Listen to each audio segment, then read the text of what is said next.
Hello students, welcome to my YouTube channel. और आज हम डिस्कस करने वाले हैं 12th फिजिक्स के चैप्टर 3 का अगला topic. That topic is Ohm's law.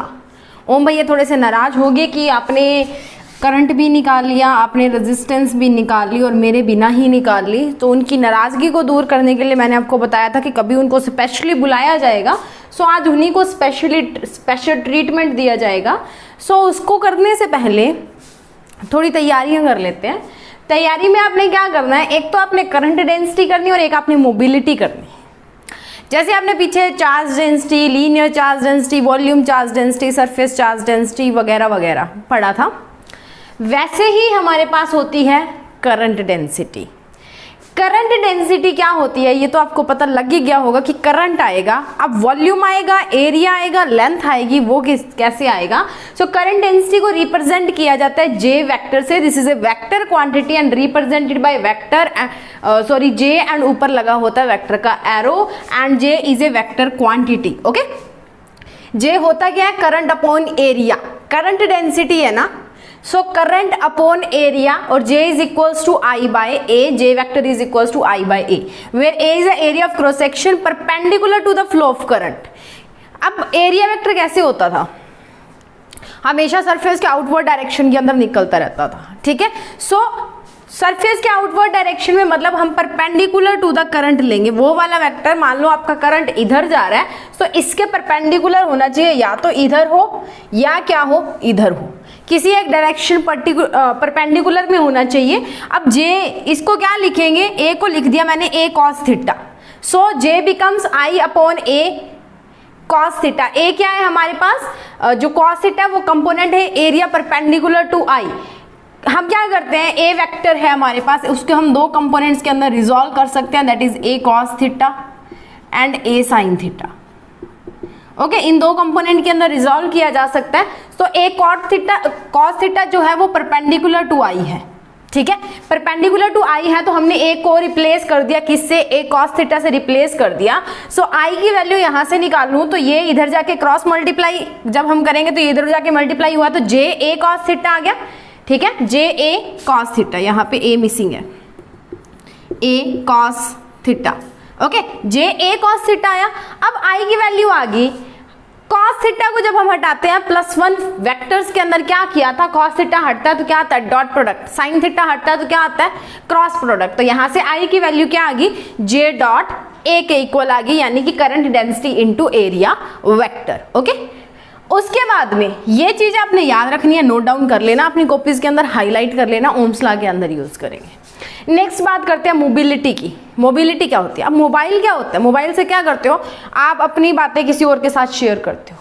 कितनी शेयर कर सकते हो किसी एक पर्टिकुलर बंदे के साथ, वो डिपेंड करता है ना कि उसकी आपके साथ कितनी बनती है, मतलब एरिया कितना है कि आप उन बातों को शेयर कर सके और वो अगले बंदे को ना बताए, यानी कि उसका पचाने का एरिया कितना है, उसका डाइजेस्टिव सिस्टम कितना स्ट्रॉन्ग है, उसी के अकॉर्डिंग आप जो है वो दूसरों की बातें उसके साथ शेयर कर सकते हो ना। सो मोबिलिटी क्या होती है कि जब हमारे चार्ज कैरियर्स मूव करते हैं, यानी कि इलेक्ट्रॉन्स हो गए या जो चार्ज हमारा है वो मूव करता है किसी एक पर्टिकुलर ड्रिफ्ट वेलोसिटी के साथ। ड्रिफ्ट वेलोसिटी का कंसेप्ट हमने किया है, और एक पर्टिकुलर एरिया के अंदर, that is known as mobility. एक पर्टिकुलर एरिया के अंदर आपका चार्ज जो है वो किस पर्टिकुलर ड्रिफ्ट वेलोसिटी से मूव कर रहे हैं, उन दोनों की जो रेशियो होती है वो आपको देती है mobility, and that is represented by mu. Okay, mu mobility. Okay, so mobility is drift velocity upon area. तो दो चीजें आपने याद रखनी है, यहाँ पे आपने ज्यादा कुछ नहीं करना। आप चाहो तो यहाँ पर ड्रिफ्ट वेलोसिटी की वैल्यू पुट कर सकते हो, अगर नहीं करनी है तो आप इसको एज इट इज भी एक बार याद कर सकते हो कि मोबिलिटी होती क्या, drift velocity divided by area. ठीक है, अब ड्रिफ्ट वेलोसिटी क्या, इलेक्ट्रॉन उतने ही खिसक के जाएंगे ना जितना एरिया है। अब इतना बड़ा मार्कर है तो इसके अंदर इतने खिसकेंगे, अब इसकी मैं लेंथ छोटी कर दूं तो एरिया कम हो गया ना, कम हो गया, तो इतनी दूर के अंदर ही तो अपने कोलिजन्स करेंगे, मूव करते रहेंगे, आगे पीछे होते रहेंगे, हलचल करते रहेंगे।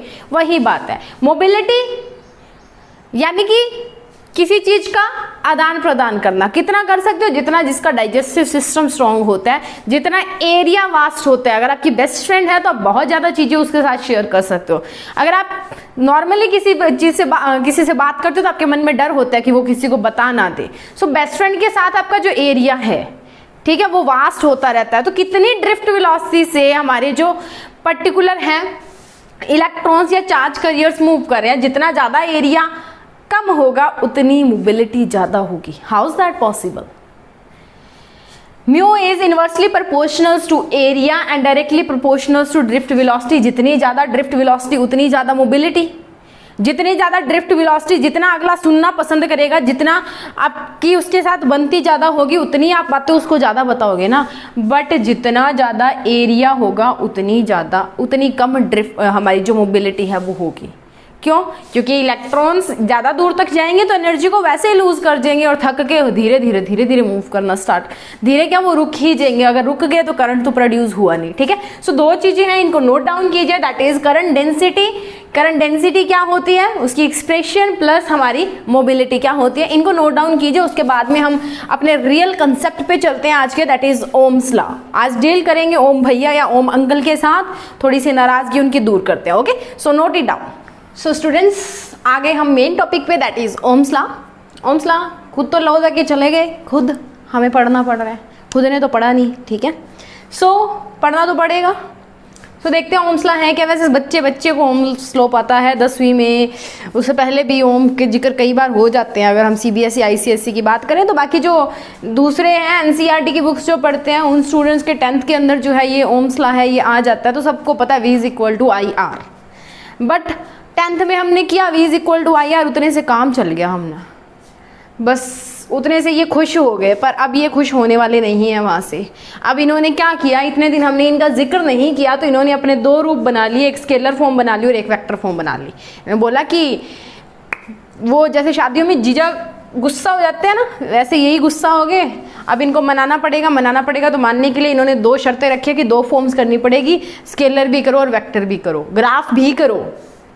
ठीक है, चलो करते हैं, बहुत इजी है, कर लेंगे, हो जाएगी, नहीं हुई तो कोई इलाज नहीं है। ठीक है, सो देखिए है क्या Ohm's law, that is V is equal to IR। आपने पढ़ा है, जहां पे V आपका पोटेंशियल डिफरेंस होता है, I is the current and R जो है that is resistance. So the potential difference यानी कि V across the ends of the conductor is directly proportional to the, जैसे आपको कोई अगर एक कंडक्टर दिया हुआ है, ठीक है, ऐसे कोई कंडक्टर है आपके पास, ये कंडक्टर है, इसके एंड्स के अक्रॉस मान लो जो पोटेंशियल डिफरेंस जनरेट हुआ है दैट इज V। ठीक है, और इसके अंदर से I करंट जो है वो फ्लो कर रहा है, I छोटा I। Okay, so potential difference जो होगा दैट V और डेल्टा V, आप इसको डेल्टा V भी लिख सकते हो। ठीक है, क्योंकि चेंज हो जाता है, दो पोटेंशियल डिफरेंस के अंदर चेंज होगा तभी करंट फ्लो करेगा। So the potential difference delta V across the ends of a conductor is directly proportional to what, I which flowing through the current flowing through the conductor. ये इतनी सी कथा थी, इतनी सी कथा के लिए गुस्सा हो रहे होगे, बट ये सब होगा कब, करंट कांड जब एक गिवन टेम्परेचर और प्रेशर पे। क्यों? बाकी टेम्परेचर चेंज करें तो क्यों नहीं हो सकता, क्योंकि हमने पढ़ा था टेम्परेचर चेंज होने के साथ रेजिस्टेंस और रेजिस्टिविटी भी इफेक्ट होती है। ठीक है, सो किसी भी कंडक्टर की अगर हम बात करते हैं ना, जिस केस में हम जो अलॉयज की बात नहीं करते, कॉन्स्टेंटेड मैग्नीनियन इनकी बातें नहीं करते, किसी भी कंडक्टर की बात करेंगे तो ये चीजें, ये जो काम होगा सिर्फ एक कांस्टेंट टेम्परेचर और प्रेशर के ऊपर होगा, किसी भी टेम्परेचर और प्रेशर के ऊपर नहीं होगा। तो जब भी आप लिखोगे ये चीज आपने लिखनी है कि at a given temperature and pressure the potential difference across the ends of a conductor is directly proportional to the current flowing through the conductor. Okay, so जो लिखा है हमने वो इसकी अकॉर्डिंग अगर मैं चलूँ तो डेल्टा V जो है वो प्रोपोर्शनल होना चाहिए I के, और यहाँ से ये प्रोपोर्शनैलिटी का साइन हटेगा तो हमारे पास आ गया R, एंड दैट R ये हम कर चुके हैं, that R is known as resistance of the conductor. But हमारे पास दो तरह के डिवाइसेस पाए जाते हैं, दो तरह के कंडक्टर्स पाए जाते हैं। एक तो वो कंडक्टर जो ओम्स लॉ को ओबे करते हैं, that are called ohmic conductors या ओमिक डिवाइसेस। ओके, दूसरे वो होते हैं जो ओम्स लॉ को ओबे नहीं करते हैं, मतलब कि जो V delta V proportional to I है, इस चीज को ओबे नहीं करते, जहां पे डेल्टा V है वो प्रोपोर्शनल I के नहीं होता है। सो उस केस के अंदर जो R है ना that is treated as resistance. अगर तो ओमिक डिवाइस आपको दिया तो उस केस में तो आपका जो आर है वो कांस्टेंट आप लेके चलोगे।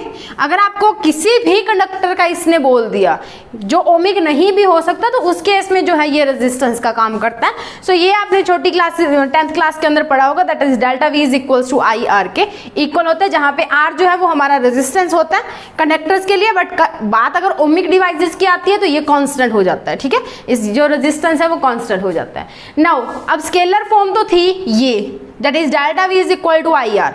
अब हमें वेक्टर फॉर्म भी करनी पड़ेगी, और वेक्टर फॉर्म करने के लिए हम यूज करेंगे करंट डेंसिटी का। मैंने आपको बोला था कि इसको याद रखना, इसको आप अंडरलाइन कर लेना, इसको हाईलाइट कर लेना, जो कर सकते हो याद रखने के लिए कर लेना, बट करनी जरूर है। तो यहाँ पे वेक्टर फॉर्म जैसी, या इसको macroscopic form of Ohm's law भी बोला जाता है, macroscopic, that is J vector is equal to sigma E vector. J is equals to sigma E, जहां पे K करंट डेंसिटी है, सिग्मा कंडक्टिविटी है। और मैंने आपको जब रेजिस्टेंस समझाई थी तब मैंने आपको बताया था कि कंडक्टिविटी जो होती है वो रेसिप्रोकल ऑफ रेजिस्टिविटी होती है, या जो रेसिप्रोकल ऑफ कंडक्टिविटी है वो रेजिस्टिविटी के इक्वल होता है। जितनी ज्यादा कंडक्टिविटी होगी उतनी कम रेजिस्टिविटी होती है, जितनी ज्यादा रेजिस्टिविटी होगी उतनी कम कंडक्टिविटी होगी। तो ये चीज मैंने आपको पहले ही बता दी। और इससे तो आप अभी अगर इलेक्ट्रोस्टैटिक्स करने के बाद में भी अगर ये नहीं पता कि E क्या होता है तो वो पता लग ही नहीं सकता। E is a electric field, फिर भी मैंने लिख दिया। अब इसी चीज को अगर मैं कंपेयर करूं स्केलर फॉर्म के साथ, that is delta V is equal to I R, तो देखिए डेल्टा वी की जगह पे क्या है, पोटेंशियल की जगह पे हम E लेके चल सकते हैं, पोटेंशियल और इलेक्ट्रिक फील्ड। इस J की जगह पे, I की जगह पे J आ सकता है, करंट की जगह पे करंट डेंसिटी है, पोटेंशियल की जगह पे इलेक्ट्रिक फील्ड है, और R की जगह पे सिग्मा है। अब electric field is a vector quantity, current scalar है but current density is a vector quantity, R constant है तो सिग्मा भी हमारा कांस्टेंट हो जाता है अगर हमारे पास एक ओमिक डिवाइसेस की हम बात करते हैं तो। ठीक है, अब यही फॉर्म तो हमने डिराइव करनी है, यही फॉर्म जो है वो हम लेके चलते हैं। इस आर को हम क्या लिखते हैं, रुकिए यहाँ पे गलत है कुछ, ये इसको ये लिखते हैं। ओके, अब उसके बाद में देखिए हमने ये रिलेशन किया था जब हमने वीना के बारे में डिस्कशन की थी। वीना नहीं पता, करंट और ड्रिफ्ट वेलोसिटी के बीच में हमने रिलेशन निकाला था, और वहां से हमने रेजिस्टेंस निकाली थी, V अपॉन आई भी निकाला था, और वहां से हमारे पास V अपॉन आई की वैल्यू आ रही थी ml ne² टाउ a के इक्वल, जब ड्रिफ्ट वेलोसिटी की थी। तो इस L को उठा के मैं इधर ले आऊं और इस I को उठा के मैं इधर ले जाऊं, यानी कि I को तो इधर लेके जाना है और इस N को उठा के इसके नीचे डेल्टा V के नीचे ले आना है। तो delta V by L is equals to I by A लिख दूं मैं, और बाकी सारा इकट्ठा कर दिया, दैट इज mne² टाउ। अब आप ये चीज देखो, mne² टाउ ये क्या थी, रेजिस्टिविटी तो थी। ठीक है, और आई बाय ए क्या है, आई बाय ए अभी करवाया पीछे, that is current density J। So J और रो ये क्या होता है, V, delta V by L। V is equal to potential is equal to E, L के इक्वल होता है या E D के इक्वल होता है, तो यहां से E की वैल्यू निकालोगे तो V बाई D तो बनेगी। अब ये जो कंडक्टर मैंने आपको दिया था इसकी लेंथ मान लो L है, तो ये क्या बनेगा, V बाई L ही तो बनेगा। सो यही चीज हमने यहाँ पे यूज की है, V by L। So delta V by L is E vector यानी कि electric field, I by A is J and mne² tau is rho, जो रेजिस्टिविटी थी हमारी। अब इस रो को क्या करोगे, उठा के इधर लेके जाओगे तो 1 अपॉन रो हो जाएगा, E वेक्टर डिवाइडेड बाय रो बनेगा, यही चीज बनेगी, और 1 अपॉन रो क्या होता है, sigma, and that is equals to J is equals to sigma E। Easy है ना। अब आप बोलोगे आपको इजी लग रहा है, हमें नहीं लग रहा। ठीक है, होगी वेक्टर फॉर्म। वेक्टर फॉर्म बस स्केलर से थोड़ा सा कंपेयर करो और उसी चीज में जाओ। देखो डेल्टा V ये रहा, I R के इक्वल था, और इसी डेल्टा V बाय I इसको उठा के इसके नीचे ले आओ, डेल्टा V बाई आई बन गया ना। और रेजिस्टेंस की वैल्यू हम पहले जो हमने निकाली थी ड्रिफ्ट वेलोसिटी के केस में वो क्या थी, mlne² टाउ बाई ए। अब I बाई ए तो हमारे पास कुछ बन रहा है और V बाई L हमारे पास इलेक्ट्रिक फील्ड बना, बस चीजों को थोड़ा सा घुमाना है। ये बनाने के बाद में रेजिस्टेंस की वैल्यू पुट करने के बाद में इसको देखना, क्लियर। सो ये थी वेक्टर फॉर्म। सो इसको कीजिए पॉज करके नोट डाउन, उसके बाद में चलते हैं इसके ग्राफ की तरफ। स्केलर फॉर्म वाला ग्राफ भी करेंगे और वेक्टर फॉर्म के ओमिक नॉन ओमिक के ग्राफ जो है वो भी करेंगे। ओके, सो इसको पॉज करके नोट डाउन कीजिए। तो अब करेंगे ग्राफ, और ये ग्राफ जो है ना ये आपके जो कॉम्पिटिटिव एग्जाम्स होते हैं इसमें इसके अलावा इसमें इसके अलावा भी होते हैं, काफ़ी सारे होते हैं, AIPMT, इनमें ना कई बार ये ग्राफ दे दिए जाते हैं आपको कंफ्यूज करने के लिए, होता इनमें कुछ नहीं है। सो इम्पॉर्टेंट है, थोड़े से इनको देख लीजिएगा, कॉपी के ऊपर ड्रा कर लीजिएगा और थोड़ा सा रिमेंबर करने की कोशिश कीजिए। देखो ये ग्राफ तो वही है जो आपने छोटी क्लासेस में किया, that is V is equal to IR। और जब भी कोई चीज डायरेक्टली प्रोपोर्शनैलिटी में होती है तो हमारी स्ट्रेट लाइन बनती है, ठीक है। सो यहाँ से हम क्या करते हैं, ये थीटा मैं आपको बताती हूँ कि यहाँ से हम दो कोई भी पॉइंट लेते हैं, ठीक है। यहाँ पे एक पॉइंट ये ले लिया, यहाँ पे एक पॉइंट ये ले लिया, A एंड B, ओके। सो इसको y एक्सिस के साथ टच करवाया और x एक्सिस के साथ, और ये हम बनाते हैं यहाँ से, तो ये हमारा एक राइट एंगल ट्रायंगल बन जाता है और ये थीटा एंगल बन जाता है। तो यहाँ से इसकी वैल्यू हमें पता लग जाती है, जितना ये है उतना ये है, और ये जितना है उतनी ये आती है, तो हमें इन दोनों की जो वैल्यूज है वो पता लग जाती है, ठीक है। सो वहाँ से हम निकालते हैं slope, that is tan theta की वैल्यू, ठीक है। और वो tan थीटा क्या देगी हमें, R की वैल्यू देगी, दैट इज रेजिस्टेंस। क्यों, क्योंकि tan थीटा बनेगा क्या, delta V by I, and delta V by I क्या होता है, R, और हम बात किनकी कर रहे हैं, ओमिक कंडक्टर्स की, तो R क्या होगा, कांस्टेंट होगा। तो इस चीज को याद रखना है, ओके। नाउ बात करते हैं नॉन ओमिक कंडक्टर्स की, ये आपके प्रैक्टिकल्स के अंदर भी आएगा, तब भी हम करेंगे इसको। उसके बाद में बात करते हैं नॉन ओमिक कंडक्टर्स की। जब मैंने आपको ओम्स लॉ करवाया था, मैंने आपको बोला कि at a particular temperature and pressure के ऊपर ये चीजें होंगी, ठीक है।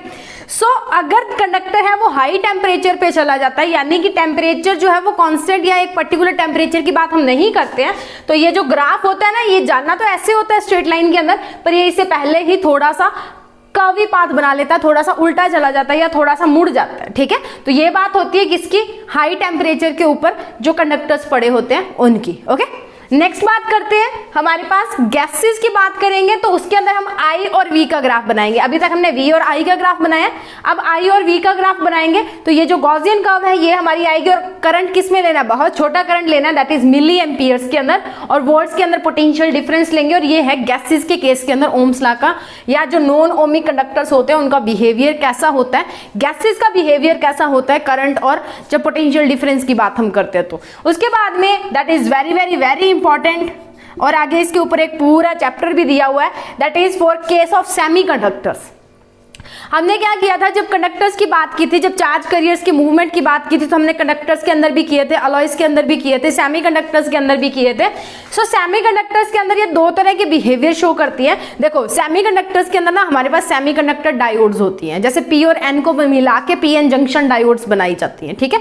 तो वो जो डायोड्स होती है वो दो तरह के बिहेवियर शो करती हैं, फॉरवर्ड बाइसिंग और रिवर्स बाइसिंग, वो हम तब करेंगे। और वो दो तरह के ओम्स, यानी कि V और I और V के जो कैरेक्टरिस्टिक्स होते हैं उनका ग्राफ जो होता है ये होता है इनको बोला जाता है फॉरवर्ड कैरेक्टरिस्टिक्स, इसको बोला जाता है फॉरवर्ड कैरेक्टरिस्टिक्स, ठीक है।